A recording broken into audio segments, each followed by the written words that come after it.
Today we are gonna go through Suede's closet. A lot of this stuff doesn't even fit her anymore. She has the hiccups. So cute. Anyways, a lot of it doesn't fit her anymore, so we're either gonna donate it or we're going to keep it for a future sibling, but we need to go through this desperately, so let's go through it together. Honestly, this might take a while, so I'm gonna need a drink.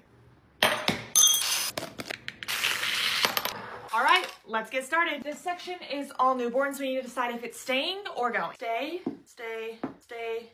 I was looking for a bin in the garage. I couldn't find one, so we're gonna do this box from Costco, but look what I found. This had flowers in it at my baby shower, but I think we're gonna put all of our stuffed animals in here. I'm getting sidetracked. Focus. Next section, this one is huge.